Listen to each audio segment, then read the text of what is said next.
Profit लेते हैं goodwill calculate करते टाइम, तो उनको एडजस्ट करना जरूरी है। अब एडजस्टमेंट तो कुछ बेसिक एडजस्टमेंट्स थी, वो मैंने बता दी थी, है ना।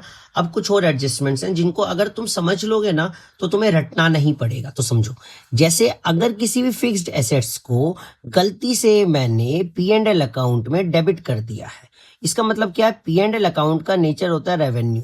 रेवेन्यू का मतलब है इसके अंदर सिर्फ वो खर्चे आते हैं जो इस साल के हैं। अब फिक्स एसेट्स तो मैंने लंबे समय के लिए खरीदा है, इसका तो सिर्फ डेप्रिसिएशन आना चाहिए, लेकिन इसको मैंने गलती से P&L में डेबिट कर दिया। P&L में डेबिट का मतलब क्या है? मेरा जो ग्रॉस प्रॉफिट है ना, यहाँ पे मैंने कुछ लिख दिया जिसकी वजह से ये कम हो गया।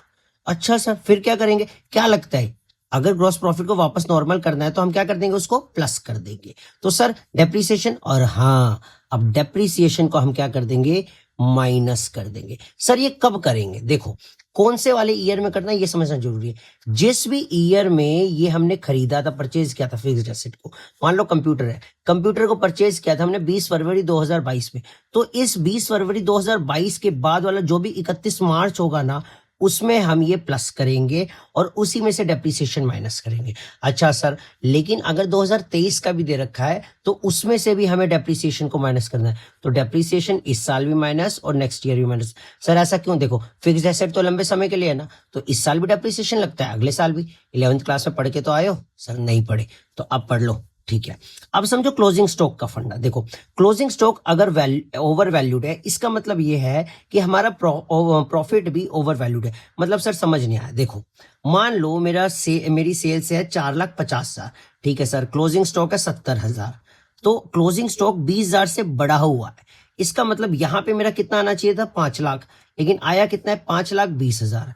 अब इसकी वजह से डायरेक्ट एक्सपेंसेस जो मेरे 3 लाख थे, जब मैंने वो माइनस किया 5,20,000 में से, तो ये आ गया 2,20,000 रुपए। अच्छा सर, इसका मतलब क्या हुआ कि 20,000 से मेरा प्रॉफिट भी बढ़ा हुआ है। ओके, इसका मतलब क्या है कि जिस साल का भी क्लोजिंग स्टॉक ओवर वैल्यूड है, उस साल के ग्रॉस प्रॉफिट को कम कर देंगे। अच्छा सर, और एक और चीज सुनो, इस साल का क्लोजिंग स्टॉक है तो नेक्स्ट ईयर का क्या हो जाएगा? Opening stock.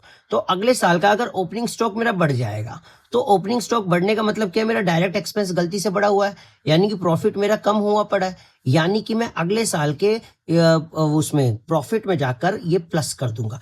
मतलब सर, इस साल का प्रॉफिट ओवर वैल्यूड अमाउंट से कम करो, अगले साल का प्रॉफिट जो है ओवर वैल्यूड अमाउंट से प्लस करो। Thank you.